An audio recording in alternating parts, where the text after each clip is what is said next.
طلعت صاحب آپ یہ بتائیں کہ چونکہ ترجمان افواج پاکستان نے واضح طور پر کہا ہے کہ منصوبہ سازوں کو بے نقاب کرنے تک ان کو نہیں چھوڑا جائے گا، ان کو کیفر کردار تک پہنچایا جائے گا، اور اگر ایسا نہ ہوا، یہ بڑی اہم بات ہے طلعت صاحب کہ کل کوئی اور سیاسی گروہ مذموم مقاصد کے لیے اس چیز کو استعمال کر سکتا ہے، تو ہم یہ دیکھ رہے ہیں حال ہی میں کہ رابطے کیے جا رہے ہیں، بلکہ رابطے کرنے کی کوشش کی جا رہی ہے۔ تو کیا آج کی پریس کانفرنس سے ان لوگوں کو واضح طور پر یہ جواب دے دیا گیا ہے کہ کسی کے ساتھ کوئی بھی اس کے اندر اب برداشت نہیں کی جائے گی، یعنی ہر ایک کے خلاف کارروائی ہوگی جو بھی اس میں ملوث ہے، اور خاص طور پر ان لوگوں کے خلاف جو اس کے منصوبہ ساز ہیں؟ طلعت صاحب دیکھیں، آج کی پریس کانفرنس نے ایک ہائی مورل گراؤنڈ سے آرمی کی طرف سے بیان جاری کروایا ہے۔ ہائی مورل گراؤنڈ کیا ہے کہ ہم نے پہلے خود احتسابی کی، ہم نے اپنے اعلیٰ ترین افسران کے خلاف سزائیں تعین کیا، ان کو سزائیں دیں، ان کو نوکری سے نکالا، اور ٹاپ ٹیئر کے میرے خیال میں میری لیونگ میموری میں جو ابھی ہم کام کر رہے ہیں، اتنی جلدی اتنے بڑے پیمانے پر اتنا پبلکلی آرمی کے اندر احتساب کا عمل جو ہے وہ کبھی سامنے نہیں لایا گیا۔ بہت سارے ایشوز ہوئے ہیں، بڑی بڑی سزائیں بھی ہوئی ہیں، موت کی سزائیں بھی ہوئی ہیں، لیکن اس واقعے کے اوپر جتنی جلدی اس عمل کو مکمل کر کے لوگوں کے سامنے رکھا گیا ہے وہ غیر معمولی ہے۔ تو جب میں ہائی مورل گراؤنڈ کی بات کرتا ہوں تو اب اس کے بعد فوج کے اوپر یہ اعتراض اٹھانا کہ 9 مئی انجینئر کیا گیا تھا صرف سیاسی مقاصد کے لیے، وہ آپ سمجھیں کہ آج مکمل طور پر زائل ہوتا ہوا نظر آ رہا ہے۔ اب اس کے بعد 2 ایشوز رہ جاتے ہیں۔ ایک ایشو جس کی طرف منیب نے بھی اشارہ کیا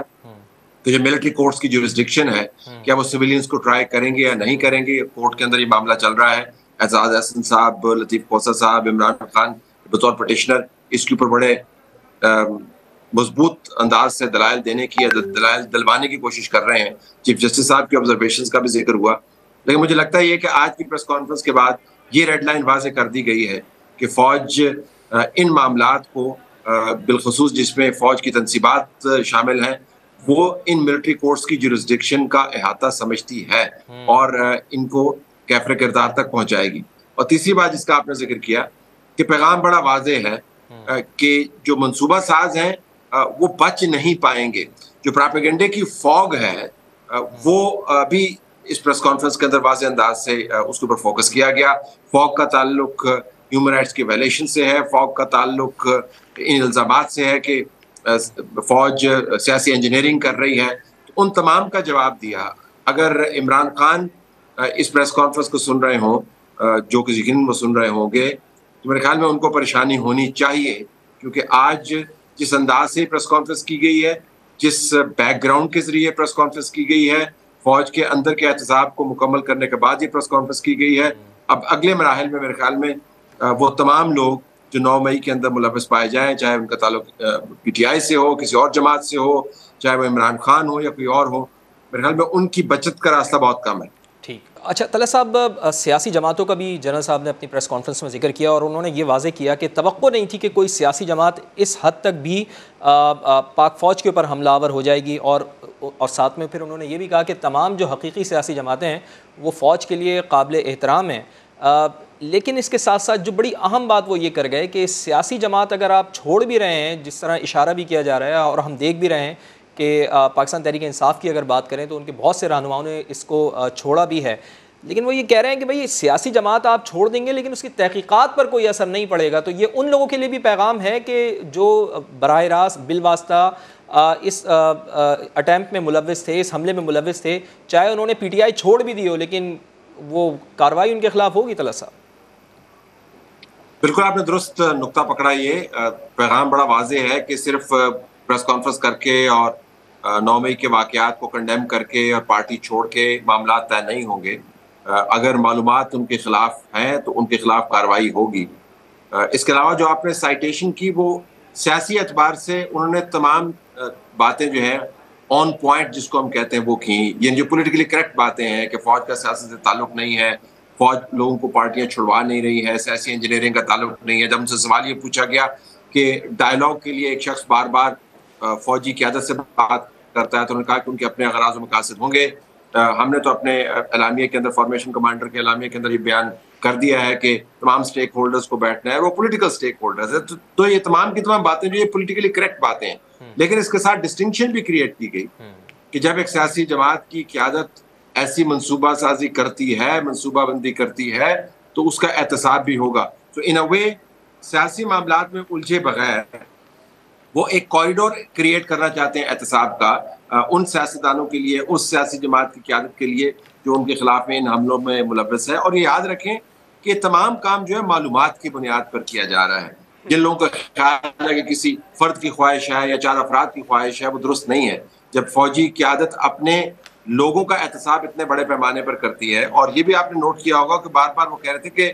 ان انٹینشنل اگر بریچ ہوئی ہے تو وہ شاید یہ امپریشن نہیں دینا چاہتا کہ اندر سے لوگ اس سیاسی جماعت کو سپورٹ کر رہے تھے. انہوں نے یہ بھی ذکر کیا کہ بعض جگہوں پر رد عمل بڑا سوئفٹ تھا، لیکن جن جگہوں پر نہیں تھا ہم نے اس کا احتساب کیا. تو ایک ڈسٹنکشن کریٹ کرنا چاہتے ہیں کہ کہیں یہ امپریشن نہ جائے کہ فوج کے اندر سے لوگ جو ہے سیاسی جماعت کے بیانیے کو سپورٹ کر رہے تھے. تو وہ احتساب کرنے کے بعد میرے خیال میں وہ پلٹ رہے ہیں اب سیاسی لوگوں کے احتساب کے لیے. تو آج کی پریس کانفرنس نے جو سیاق و سباق ہے وہ واضح کر دیا ہے.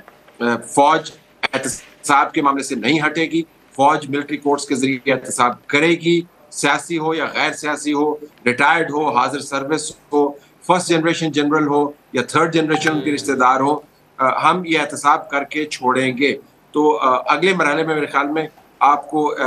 جو پریس کانفرنس ملے گی اس کے اندر بتایا جا رہا ہوگا کہ کن کن سویلینز کا احتساب ہوا اور ان کے جرائم کیا کیا تھے. اور میں دوبارہ دہرا دوں کہ یہ تمام پریس کانفرنس معلومات کی بنیاد پر کی گئی ہے. آپ کے پاس ناقابل تردید شواہد ہوں گے تبھی جا کے آپ نے اندر خود احتسابی کا عمل کیا. ناقابل تردید شواہد ہیں جس کی بنیاد کے اوپر وہ سیاستدانوں کے احتساب کی بات کر رہے ہیں. سر بڑی اہم بات کر رہے تھے D G I S P R, سب سے اہم اور سب سے مین پوائنٹ کہ حاضر لیفٹیننٹ جنرل کی نوکری جو ہے ان کو برخاست کر دیا گیا. اس سے سر ماضی میں ایسی کوئی مثال ملتی ہے طلعت صاحب؟ یہ آپ نے بالکل درست کہا. اگر اس پریس کانفرنس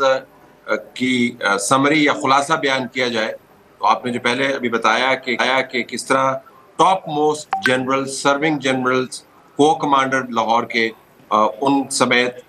جو مڈ رینکنگ اور اس سے ذرا اوپر کے افسران ہیں، یعنی ٹاپ ٹیئر جس کو ہم کہتے ہیں، ان کا باقاعدہ احتساب کیا گیا. بعض کو نوکری سے برخاست کیا گیا، بعض کے خلاف تادیبی کارروائی کی گئی. لیفٹیننٹ جنرل سے لے کے ڈاؤن ٹو دا بریگیڈیئرز باقاعدہ ایک احتساب کا عمل مکمل کیا گیا. آپ نے دیکھا ہوگا کہ یہ پریس کانفرنس جو ہے اس عمل کی تکمیل کے بعد کی گئی تاکہ یہ کہیں امپریشن نہ ملے کہ اس کے علاوہ جو باتیں کی گئی ہیں ان کا کوئی سیاسی سیاق و سباق ہے. اگرچہ اب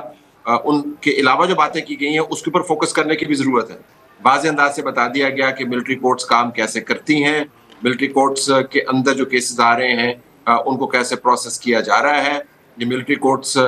کب سے معرض وجود میں آئی ہوئی ہیں. یہ بھی بتایا گیا کہ جو ان ملٹری کورٹس کے بارے میں، فوج کے بارے میں جو ابہام پیدا کیا جا رہا ہے